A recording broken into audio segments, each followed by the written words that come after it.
The next thing is for new parents, if you've never had a child before, I would say do the best you can to educate yourself on what to expect. It is true that that would never match the actual experience, but take upon yourself, seek out some trusted people in your community, people that you are close to, and really just ask them to be honest with you, just to give you some honest thoughts, some honest feedback on what to expect.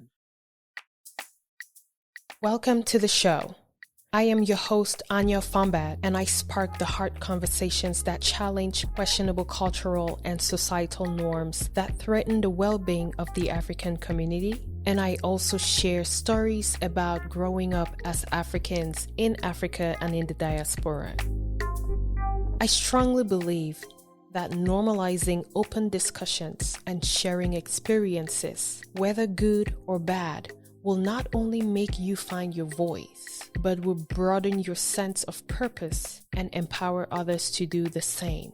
So if you have ever tried challenging certain African cultural and societal doctrines, or if you have ever felt like it is about time that we confronted these issues in our African community and do better as a people, or even if you have always been interested in learning about the experiences of other Africans growing up in Africa and the diaspora, then you are in the right place.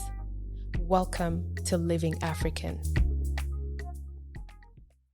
Hello everyone, welcome to another episode of Living African, and I am your host, Anya Fombat. So today, we will be having an impromptu episode. Actually, this is an impromptu recording, and I just felt strongly convicted for us as in my husband and I, to have this conversation with our community, because we've been having multiple conversations since we had the baby, and we actually just had so many questions and just so many wonders, or we just wondered a lot why, certain topics were not discussed, or are not commonly discussed in our community, especially when it has to do with the fourth trimester. So today we will be talking about the fourth trimester, which nobody really talks about commonly, and we will just share our experiences with you guys, and also to just make it aware of the realities of new parenting, especially this goes specifically to the new couples or the new parents to be, just sharing our experiences on what we have found so far or discovered so far about this period. And I have here with me my husband Eugene and the baby who is fast asleep. So we will just have an impromptu conversation, no order, no pre-planned anything, and we hope that you guys enjoy this episode. So I want to welcome you, Eugene. How are you doing? Thank you, babe. And this is a pleasure to be here today. I know it's the first time that I am coming onto this platform, and I just want to celebrate you first of all. I think you're doing an amazing job. I think the community is benefiting from all the work you're doing and continues to benefit from that. So I'm excited to share my thoughts and really just my feelings and an experience on parenting. I know we've been parenting for like 3 weeks and a half, so I know we're not that experienced, but I think it's a journey, and every step of the way, every day we learn. And so I think this might probably be the first of many of such lessons and experiences. So thank you for thinking about this, and let's do it. So, I just wanted to piggyback a little bit off of the last episode, which was basically about our pregnancy story. We received a lot of feedback. I had a lot of messages. Fortunately, my husband is not that big on social media, so he's not like, his correspondence on social media is very poor, so I was the one getting a lot of the messages, and some messages that were being relayed to him. But we just want to thank you guys for all the kind words, and we hope that our story actually encouraged and motivated those who were going through a similar situation. And I know we ended where I was basically about to have the baby. That was a couple of weeks ago. So now I just wanted to take us a little bit aback and share with you my labor and delivery experience, and then we could go from there because I feel like the rude awakening, for lack of a better word, started from that labor and delivery experience. Now, this baby, she came 5 days late, and it was such an intense 3 hours, basically. I know 3 hours for a labor is pretty short, but it was pretty intense because, I mean, as you guys may know, I had a difficult pregnancy just with the pain. And I feel like it's also because I really did not put on a lot of weight during my pregnancy, but then my belly was so big. I mean, I birthed a 9 pound, 1 ounce baby. That's like 4.1 kilogram baby. So just to give you perspective on how big my belly was. So that weight and everything really, put a lot of pressure on my pelvis. And that gave me a lot of pelvic pain and groin pain. So that's basically what I suffered with primarily during my pregnancy, almost throughout my pregnancy. Now, towards the end, obviously, as you would imagine, I was so over the pregnancy. I just wanted this baby out, and she came 5 days late. I remember it was a Monday, and I actually had a doctor's appointment on that afternoon, right? We both went there to see the doctor and the OBGYN actually. And I was just like, I'm so over this. Like, I want this baby out. And she was like, yeah, you just have to be patient. Now, mind you, I was already 2 to 3 centimeters dilated. Like, I'd been 2 to 3 centimeters dilated for like 2 to 3 weeks actually. And I mean, I was 1 to 2 centimeter dilated at around 36 weeks. And I was like 2 days short of 41 weeks at this time. So I mean, I know everyone was like, oh, yeah, if you're dilated earlier, you have the baby earlier, you probably will not even make it to 40 weeks. The baby's going to come, blah, blah, blah, blah, blah. That's just, all about the old wives' tales. But I just want to let you guys know that everybody's situation is different, whether it has to do with pregnancy or it has to do with childbirth or it has to do with even raising the children. Everybody's experience is different. Now, on that Monday, we saw her and she just told us to be patient, and they had to actually schedule me for, well, they had planned to schedule me for an induction, that's to induce a labor, but there was a long wait list. But she reassured me that by the time I hit 41 weeks, I should be good to go with an induction. So that night I actually came back to work. I clocked out around 5 p.m. And then at about, is it like 7:30? That's correct. Yeah. Yes.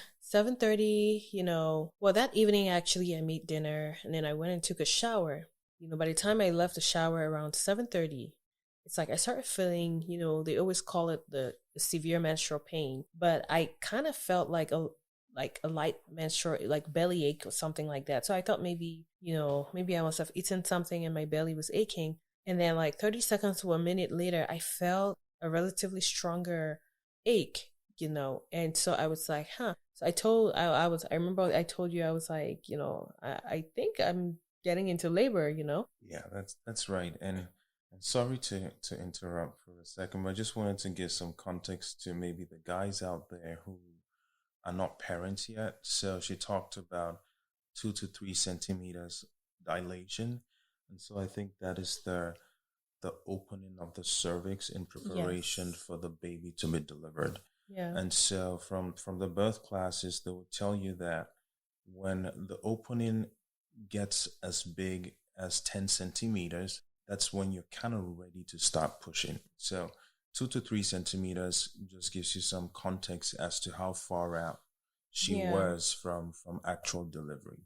Yeah, thanks for explaining that, because sometimes it's easier, or yeah, it's very easy to assume that everyone knows, what I'm talking about. So yeah, I got out the shower and I was actually coming down to eat because I really made some bomb food that night, actually. So as I was coming down the stairs, I actually just, oh my God. Like, it was hard for me to come down, but I did. But I was just feeling weird, But then, by that time, we had taken so many breath classes, and they were like, we even had like a doula come to the house multiple times to, give us individual private classes. And, they always say when labor begins, it spaces out within 10 minutes. So the contractions come in cycles at intervals of 10 minutes, right? That's correct. So just to provide some context again to the guys out there, a doula is just kind Oh, of like a coach. So you have like a some, midwife like a type. Yeah. midwife, a coach, female coach, for the most part. So she would kind of be with you throughout the whole process, just kind of prepare you in her own way on what to expect and what that process would look like, what labor would look like, and kind of what to expect. So kind of guide you into thinking about your delivery experience and what to expect so that you can define and decide what your birth preferences would. Yeah. So yeah, and she said not only she, a lot of videos that we watched, they said, when it starts it's at the space of 10 minutes usually, and then when it progresses, when you have to call the doctor or the hospital, is either when your water breaks or when you have, you follow the 511 principle, which is, you have labor contractions for a length of 1 minute, and you have that for 1 hour.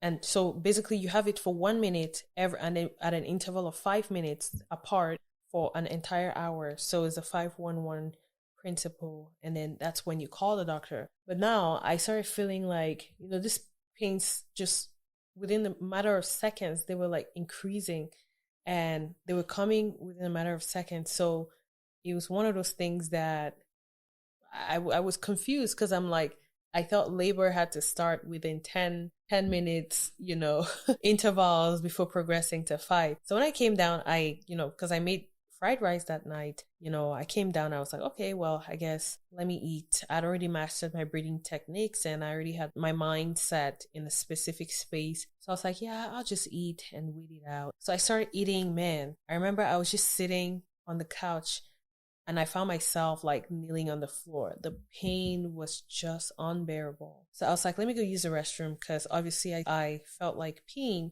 and I even felt like pooing to an extent. And those are one of like the signs of labor as well, like when you're in active labor. So I went to the restroom, and I was just in excruciating pain. And then I called the doctor on call, because mind you, this was about 7:30 in the evening. So it was even almost towards 8 o'clock. I called the doctor and I told him, he asked a couple of questions, is this my first baby? I was like, yeah. Is this, how many centimeters was I dilated the last time that they checked? I told him, and he said, what were the intervals of the contraction? Actually, I wasn't even the one talking. You came and you were helping me talk, because I could not even speak. So Yeah, so the funny thing is, you go through this experience and you take all these online courses, you talk to a lot of people. Really, you're in a state of information overload. So as Anya already mentioned, we have this principle 511, and so you're kind of waiting for like the contractions to be that much apart. So the moment she said she started feeling these contractions, I'm kind of like, well, that means that we'll probably be going into the hospital the next day, because a lot of people usually labor for multiple hours before they get to that point where they need to go into the hospital. So she says she has this pain and, starts to have all this discomfort. I see her in pain, but I really don't know what to expect. And out of a sudden, I see her dialing a phone, and I'm like, okay, this is way too soon. And this is not what I expected from all the information and all the education which we had, right? So in other words, I think the lesson here is whatever you learn through that experience, really the actual experience is going to be different. The outcome is going to be different from woman to woman. And so that was a realization for me at that point, at least. So yeah, she dialed, called the doctor, and at some point she couldn't speak, so she called me and screamed and said, come and talk to the doctor. And I came, and the doctor was asking me all these questions. I was already getting into a state of confusion, but I managed to complete that discussion, and the doctor just said, hey guys, you need to come in right away. Mind you, she said she was having contractions about 2 minutes apart. So they say, textbook says when it's 5 minutes, It wasn't even up to 2 minutes. It was Well, it like was 30 seconds 30 to a minute. It seconds, was just back right? to back. So textbook says 5 5 minutes. minutes apart, right? And now we're at 1 minute. So kind of feels like we needed to be at the hospital like 5 hours ago, right? So that all Yeah. happened in a space of like 15, 20 minutes. Yeah. So, I mean, we already had the bags ready. So, I mean, they were already in the car. So he took the keys and we headed to the hospital. Now, another important thing that we did, which really helped us, is that you actually had gone to the hospital prior, a few days prior, to look around and make sure that, we're at the right location, the right entrance into the hospital. Because usually when someone is in active labor and they have to go to the hospital, everything is quick and there's so much adrenaline that you may be confused and then end up extending the process or making them miss, like very vital steps to the delivery process. So, we just got in and oh my God, it was one of the longest rides ever. I remember I had asked you, I'm like, how far away is the hospital? I mean, I knew that the hospital was about 15 minutes away on a regular day. But for some reason you had said 13 minutes away. And I was like, oh my God, why is it 30 minutes? And you were like, no, it's 13, not 30. I was like, oh my goodness, thank God, and then we went there and it was just one thing after the other. By the time we got to the emergency, they checked me, and immediately after they checked me in, they had to do an exam to see how dilated I was, and I was 6 to 7 centimeters. Now, active labor usually starts from 4 centimeters. Like if you're 4 centimeters and above, I believe they tell you to go to the hospital or they keep you in the hospital. But I was already 6 to 7 centimeters. This was literally like almost 3 centimeters shy of 10, where I had to start pushing.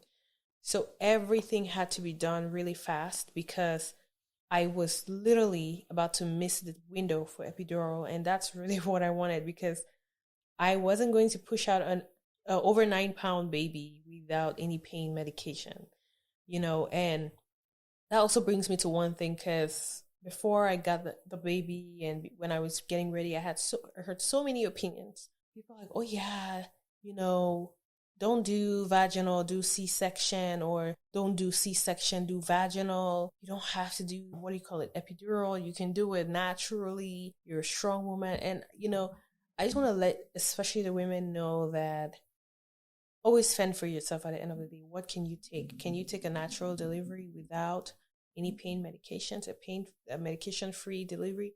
If you can, then go for it. But don't do it because people are influencing you on what to do. Because at the end of the day, you got to look out for yourself. You got to look out for your own comfort and that of the baby. So I wasn't trying to be anybody's hero. It doesn't make you a stronger woman regardless of the method of delivery that you choose. So go for what is best for you, right? So I personally went for a vaginal delivery because I could, and I also had an epidural. Trust me, that was the first thing I asked when I got to the ER. I was like, when am I getting that epidural? So I got the epidural, and it was just a waiting game at that point, but I knew it wasn't going to take long because I was already almost there. So for some weird reason, the baby's heartbeat could only be recorded if I was laying in a very weird position. And I honestly, looking back, I'm not surprised because this baby had always been in a weird position in my womb. And even when she sleeps in a very weird position. So I had to lay down in that weird position, and it was not comfortable at all. I mean, mind you, I was still like heavily pregnant, even though I couldn't feel anything from my waist down because of the epidural, but I had severe discomfort. I could not even breathe well because I was in that weird position. But then again, if I had to be comfortable, that was going to compromise the recording of the baby's heartbeat, and they would not have been able to know if the baby was distressed or anything of that sort. So I told him I was going to lay in that weird position for a minute, but every now and then I would have to maybe just lay down on my back to, just to relax a bit before going back to that position. So the first time they were trying to support me to lay down on my back, they helped me with one of my legs to put my legs to the right because I was leaning towards the left.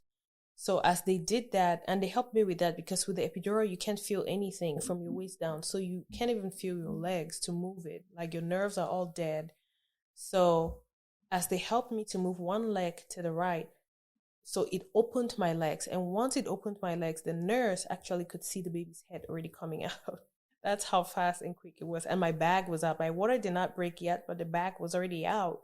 So from there, things just went really fast, really, really fast. And, the OBGYN came in, and actually these two men, they came in and they had the baby. It was such a successful process, very easygoing. I mean, it wasn't even up to 3 minutes and I had the baby. I didn't even push up to 5 times. Because we had a video, I went back and I looked, and I'm like, I didn't even push up to 5 times, and Yeah. and the baby was out. At some point they were telling me to even relax, and I kept pushing because I thought they told me to push. So it was such a very, very pleasant experience, pain free, which is what I really wanted. And another thing I wanted to point out, right, is that before I was very weirded out with men being my OBGYN.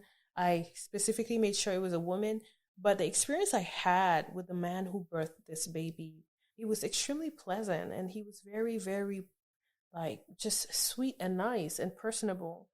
And it made me wonder, like, why did I not, like, it actually gave me a different impression about men being an OBGYN. And I really want to encourage everyone out there who's looking for an OBGYN that do not limit your options only to women, because you will be surprised that the men actually are also as good. If not, some of the men are even better than, some of the other females that you will meet. So that should also be an option. Honestly, it changed my perspective, basically. So, well, since little mama was big, I had a couple of stitches.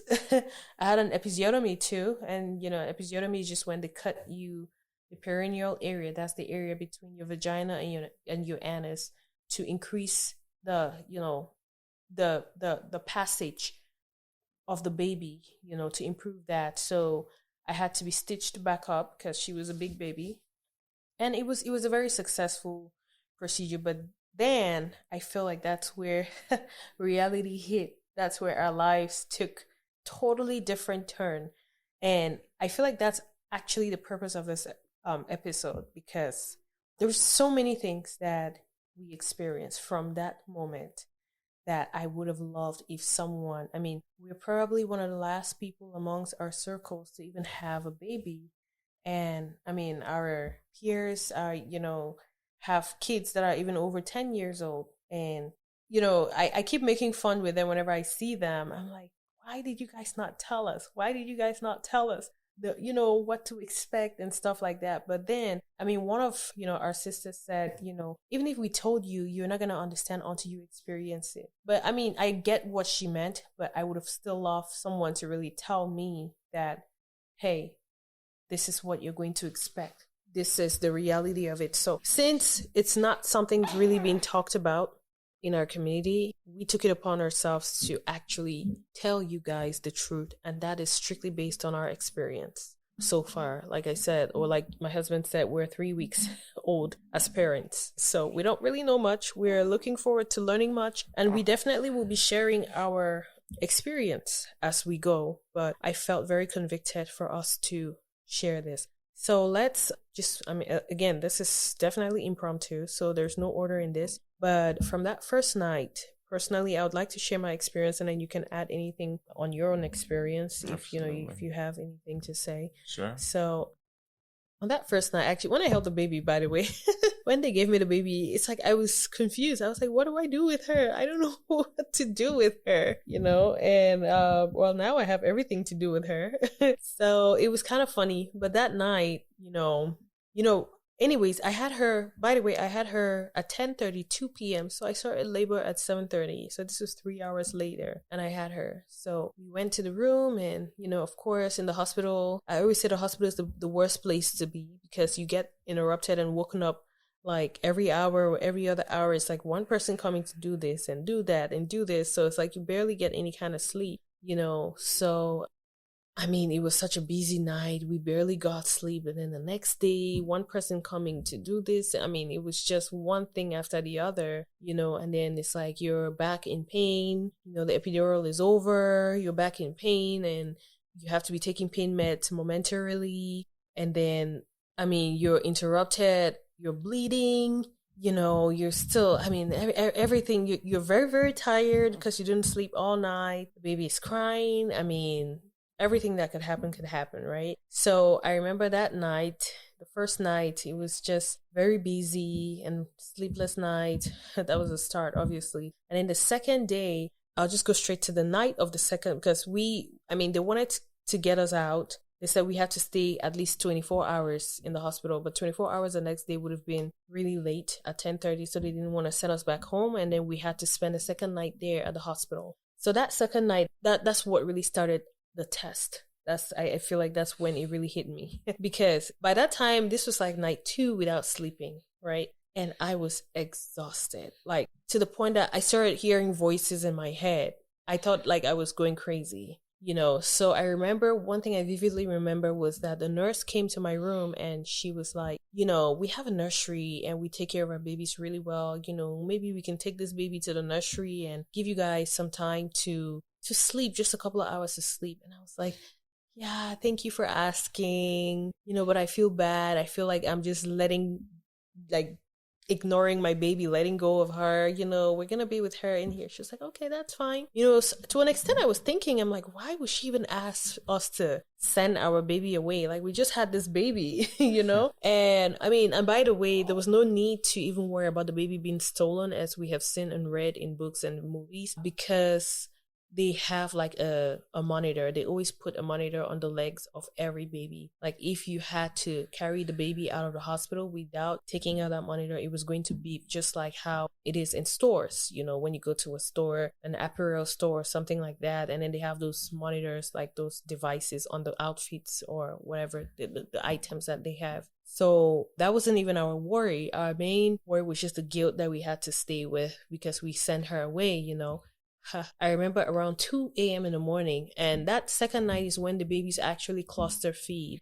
Like cluster feeding is just when they realize that they're out of the womb and, they now start, in the womb, they just have consistent supply of food, right? But when they're out, they have to fend for themselves. They have to cry. They have to wait every 2 to 3 hours to eat and stuff like that. So when they start cluster feeding on day 2, it's like they're just crying all night and they're eating continuously for a couple of hours. So man, that stressed us out. Like we were so exhausted. Like I remember at 2 a.m. in the morning, called the nurse. We were like, just take this baby out of here. Like we're going crazy. And she just, she giggled because she could see it coming. So she took the baby to the nursery. She gave us about 3 to 4 hours of sleep. We were very, very grateful. I mean, it really refreshed us, honestly, and brought the baby back and stuff. So that's the night of day 2. So yeah, it's interesting because when she brought the baby back after 3 hours, she said, is it fine or should I keep the baby for another hour? And we unanimously just said, keep the baby for another hour. So that was that was funny. Yeah, like we were like, nope, we don't want this baby just yet. You can keep her, and we just want to sleep, So again, I hope that from our experiences, you guys can know what is possible, and also we're trying to normalize certain things that otherwise we take as a taboo. Like I'm sure if my African mother knows that we sent the baby to the nursery. A way she probably will freak out, like, oh my God, why did you do that? Or any typical African mother, because they would, not want you to take it. I mean, I know I told one of my sisters and she was like, what if they stole the baby? Blah, blah, blah. I was like, no, don't worry about that. Safety measures in place, definitely. So yeah, it was definitely, it really was. It was something, honestly. It was something for sure. And another struggle that I had was that my milk wasn't flowing when I had the baby. So we will get to that later, but she started eating formula in the hospital. So I don't know if you want to, before we get into that, I don't know if you want to add anything. Yeah, so for the guys, again, formula is just bottled milk, which comes pre-prepared for for newborns.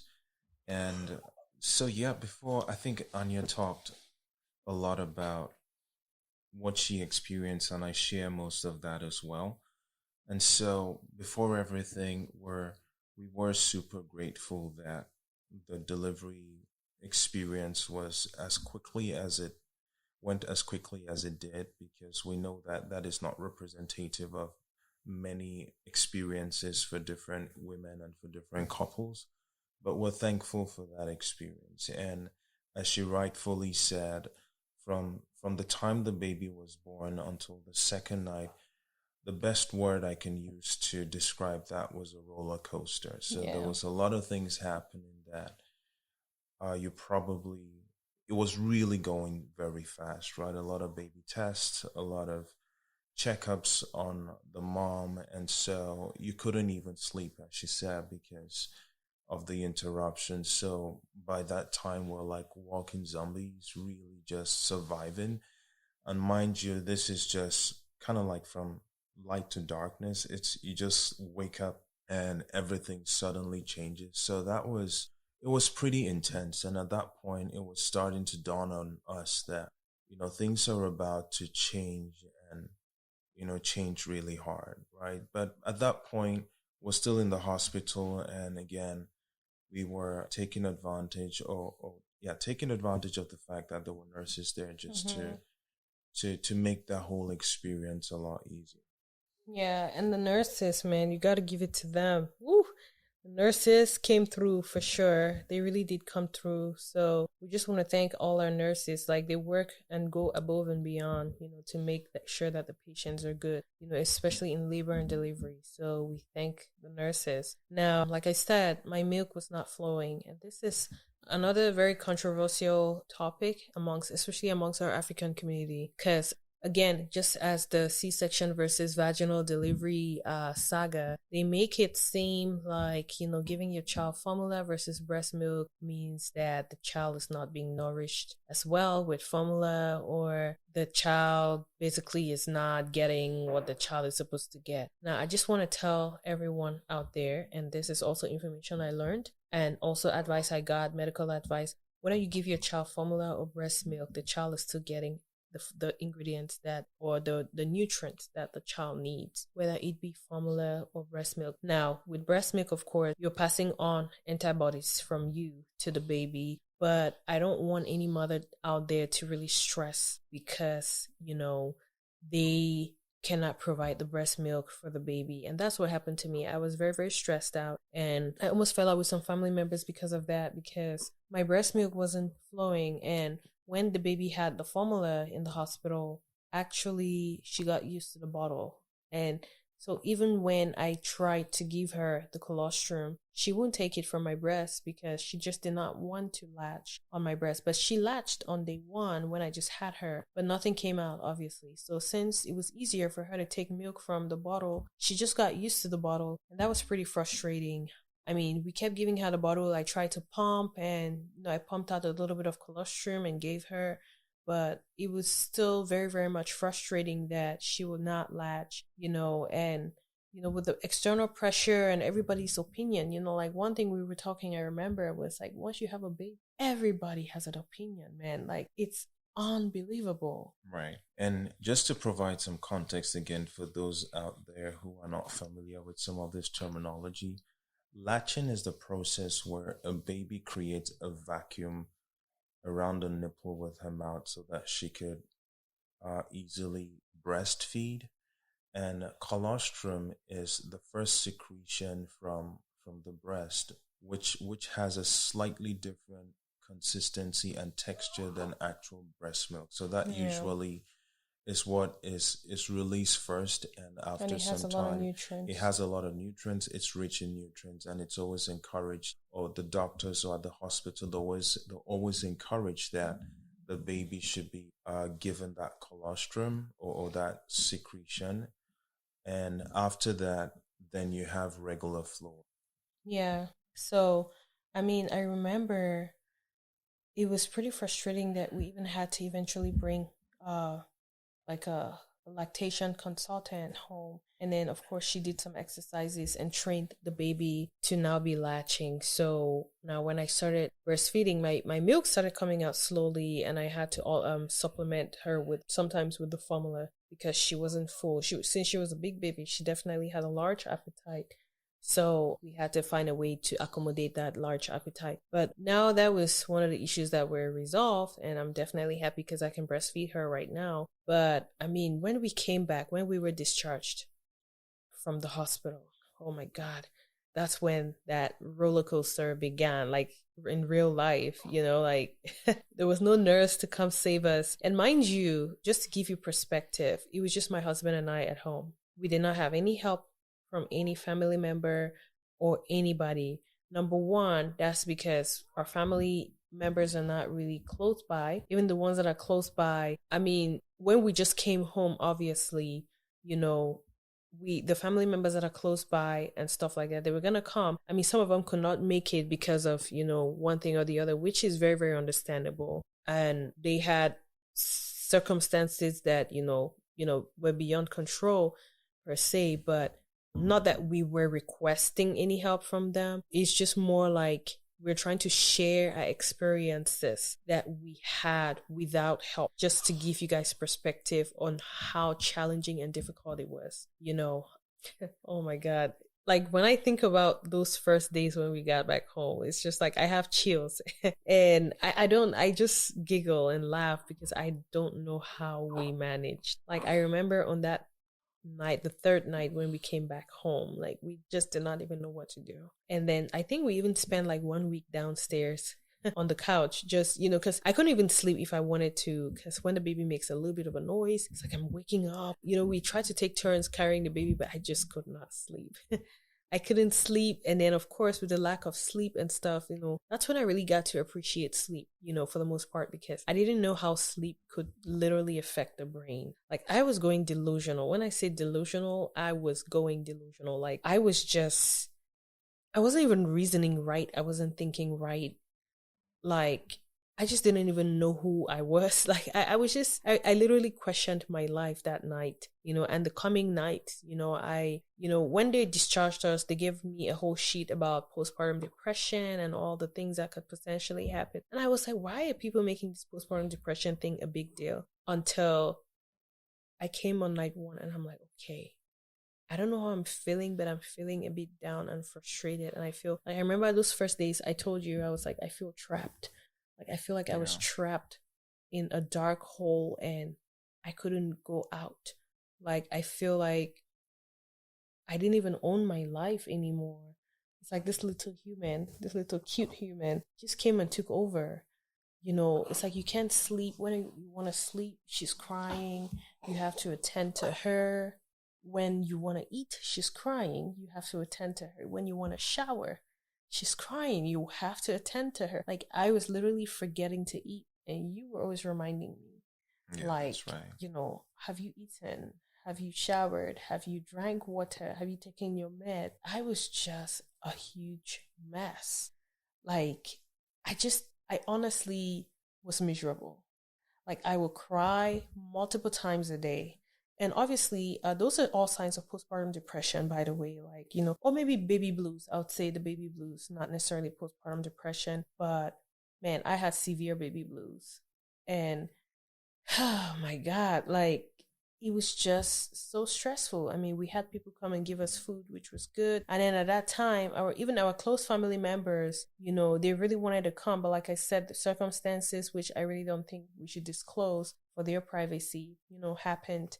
And they could not make it for one reason or the other, which I was very sorry about. And they too were sorry about. But oh my goodness, it was such a stressful time in our lives.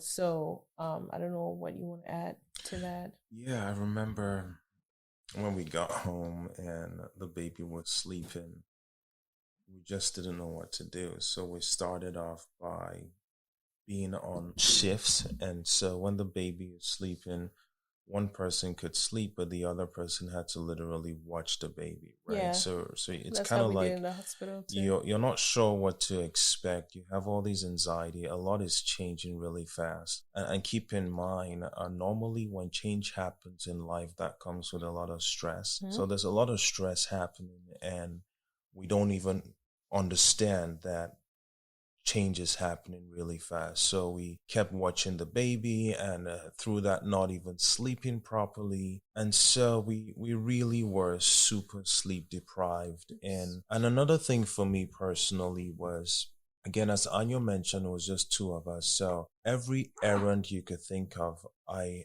had to take care of every errand, you know. Yeah. So go get me this, please. Can you get me this? So it was pretty much a lot of ups and downs, left and right, going out, getting this and all of that. You can kind of just say, just being the errand person, right? And so for the guys out there, I really just say, if there is one thing you can do, just make yourself available.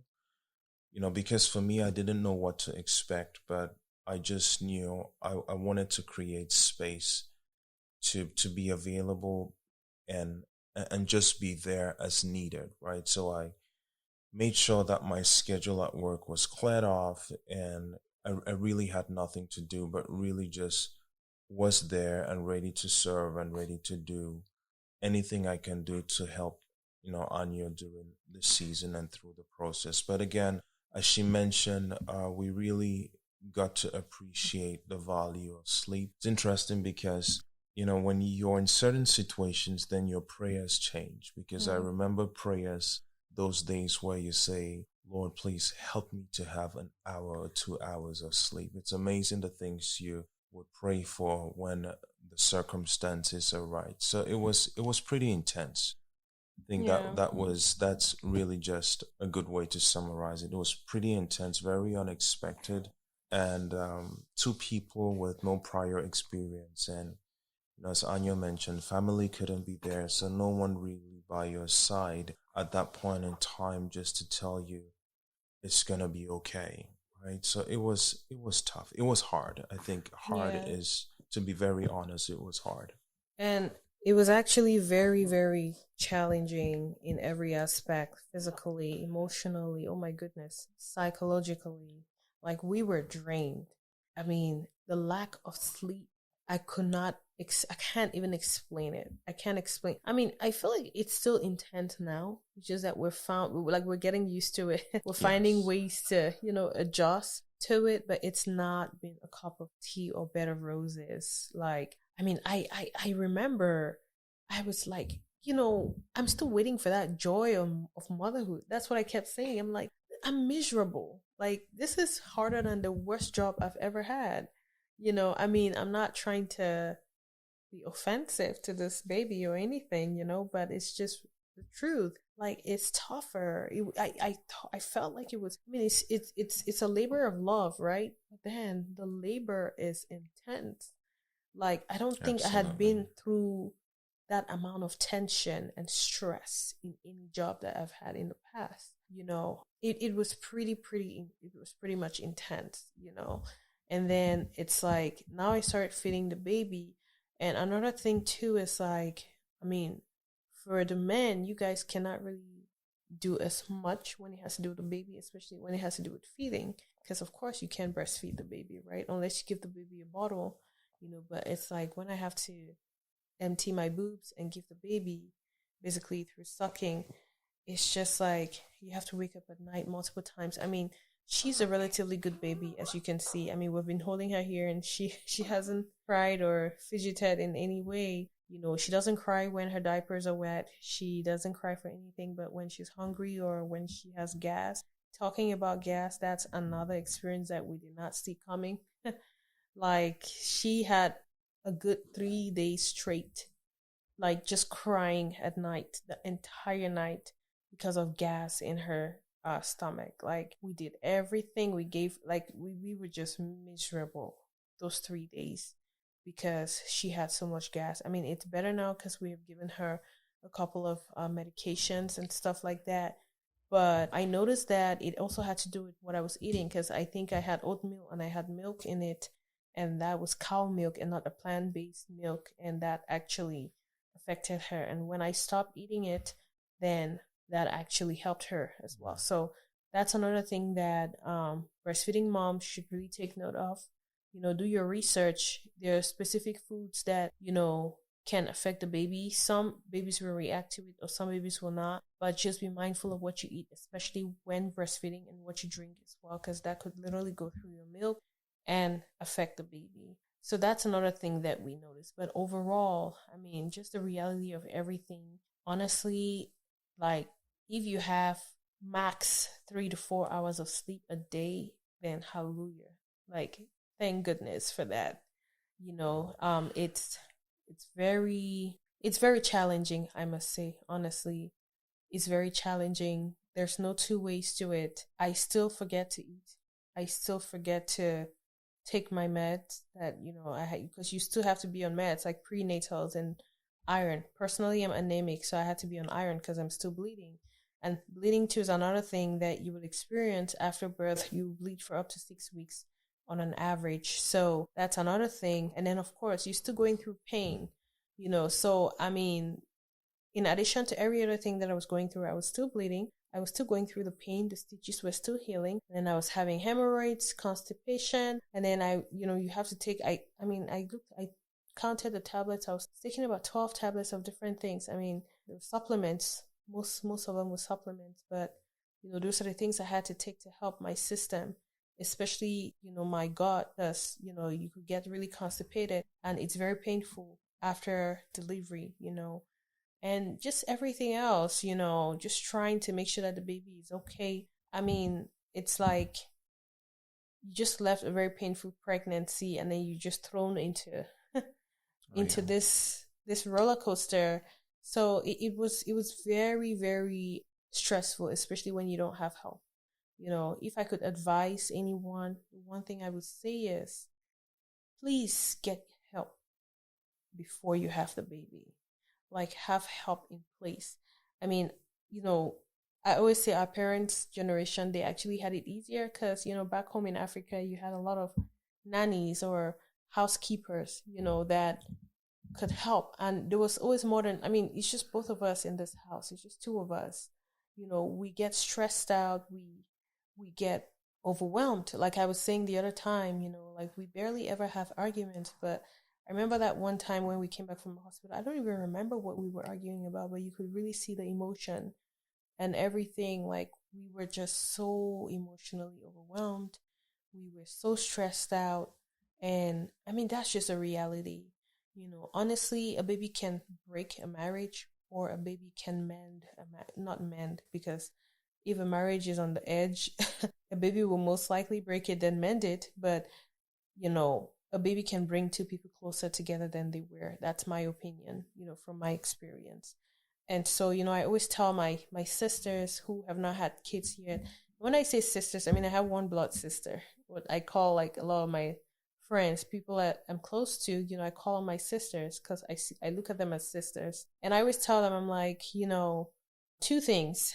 If you want to have a baby, right, make sure that you are ready. You and your husband are ready in every aspect, because babies are not cheap. Right. And I just want to add there as well, especially coming from an African background, there are the pressures from our African communities which are real. I think anyone who lived in Africa for some time could identify with that. So, in line with what Anya said, make sure you are prepared, you are ready, and you're not just having a baby because someone said you should, or because you're having a lot of pressure. Take your time, get mentally ready, but of course, make sure you're just realistic about your timelines and your planning, but go on your own schedule, Yeah. because you don't want to find yourself in a situation where you feel like you should point fingers at someone, or not take that responsibility, because once you do that, it also gives you that space to own everything that comes, right? Because it was your decision. And so I think that it would be something I would add at that point. Yeah, and also, that was the first thing I said. Make sure that you're ready, for sure. So don't, I mean, aunties or uncles will be like, oh yeah, have the baby and give the baby to me. Believe me, they will not take the baby.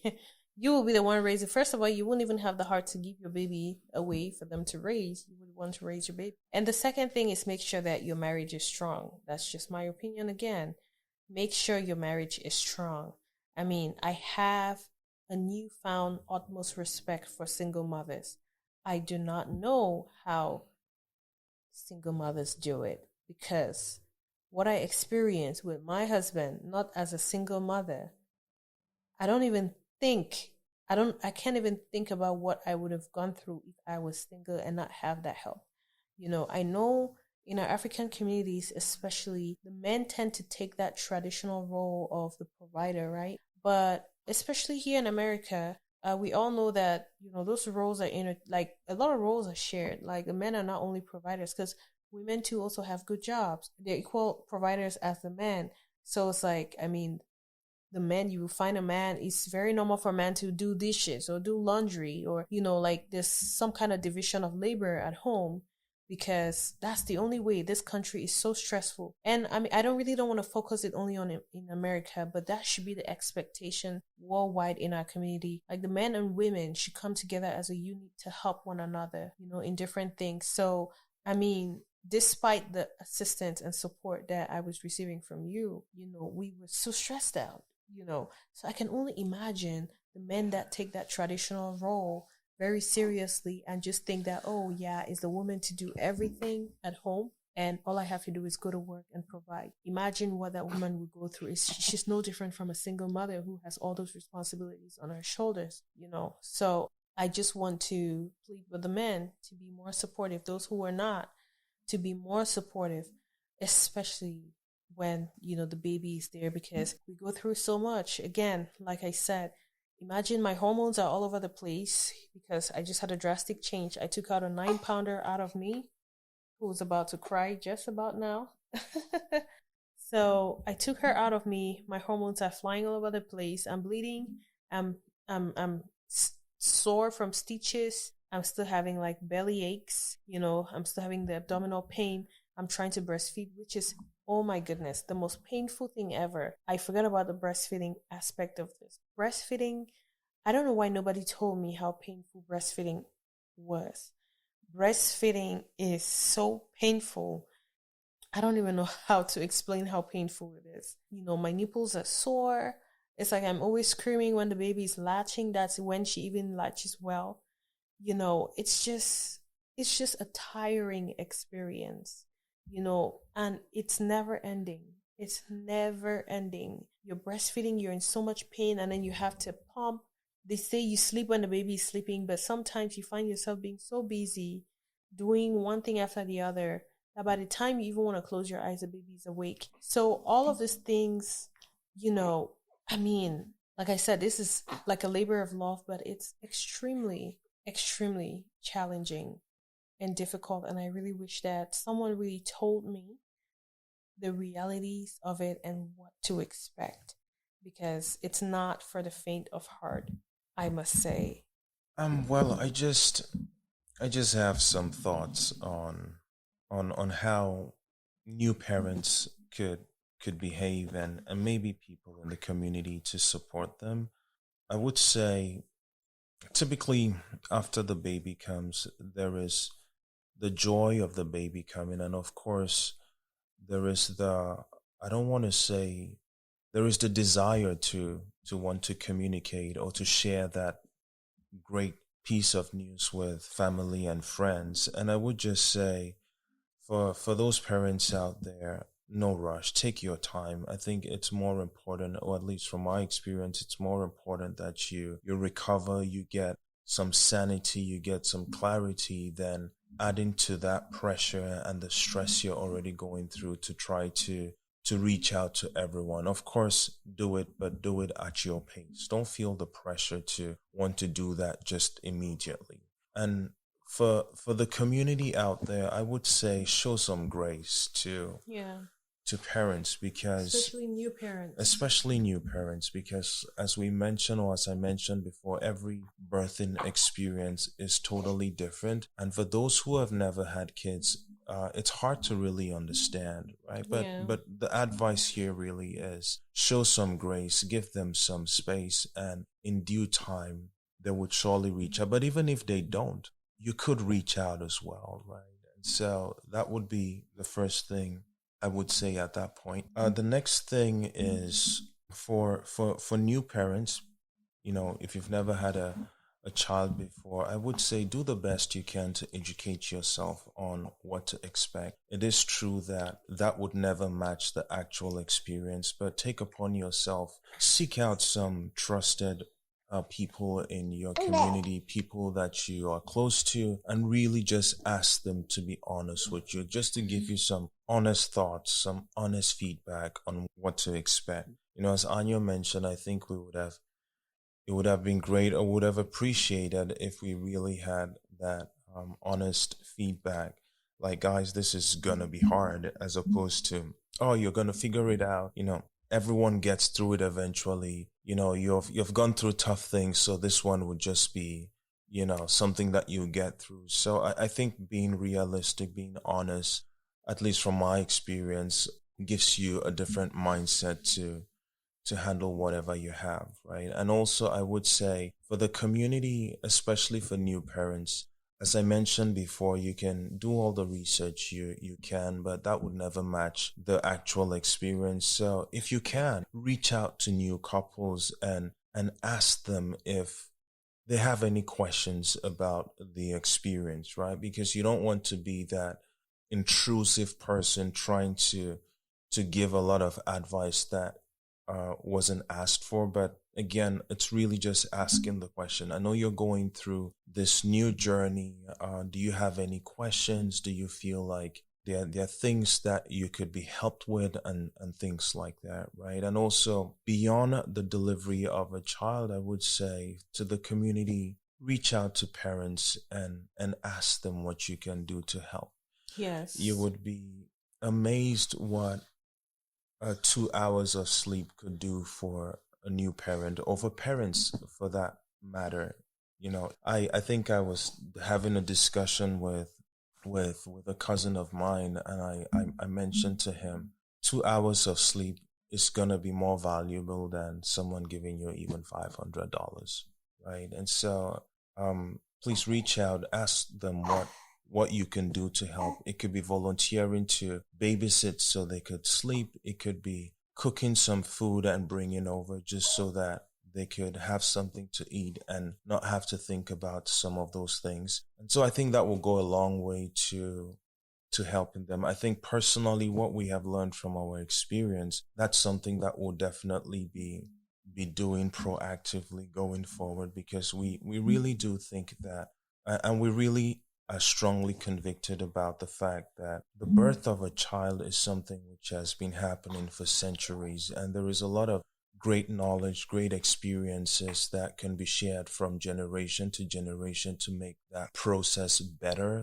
and easier for a lot of people. Not everyone has to go through the same things that you went through. So if there is a way that you could make that journey easier for the next parent, then they're also going to pass it on, and we're going to build a strong community where we stand together and encourage one another. One thing I did discover in America, and I would say in the West, is there are a lot of support groups, there are a lot of resources that new parents can tap into and ask questions, and people volunteer to make that experience for them much better. I believe that we as an African community, there is a lot more that we can do to support our own, right? And so, as I mentioned, that is something that we're going to be thinking hard about, how we can give back in our own unique way. And hopefully through that experience, we would give a practical lesson to another new couple who would then, pay it forward, and through that we could bring about this awareness in the community, which I think would be very helpful, especially out here in the West, where you really don't have as much help as back in Africa. Yeah, I totally agree with that. Also, another thing is, just to add for that, because that actually made me start to think about ways that we can go to support other women. And I definitely will be looking more into that.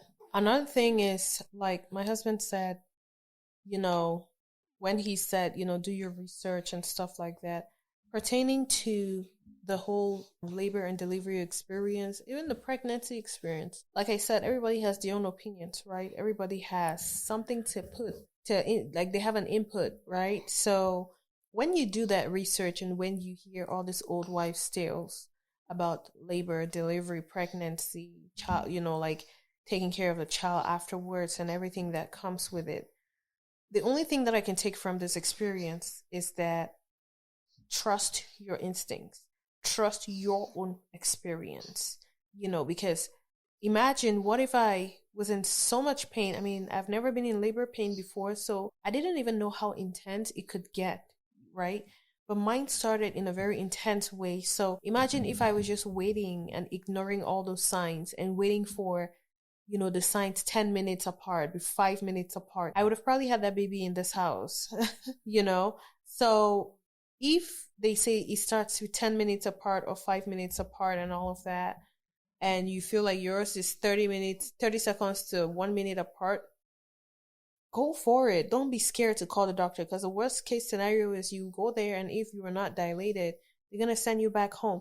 It's better for you to be there and be sent home than to stay at home thinking that it's too early and then you end up having a baby or putting yourself and the baby in danger, So at the end of the day, everybody, even research that has been done has been based on a specific experience, a specific chronology of events. So trust your own event, advocate for your own self, and just trust your instincts at the end of the day, because your instincts will never lie to you. If you're strongly convicted about, a certain event or a certain circumstance, just know that, your instincts should definitely guide you to act on them, So I don't even know if I'm making sense, but just act on those instincts, because the worst case scenario will definitely not hurt you when you act on your instincts than when you don't, right? So just trust your circumstance, trust your experience, and trust your instincts. I mean, my husband has already said everything that I wanted to say, especially when it has to do with message to the community. And I just want to add one last thing, especially with respect to that,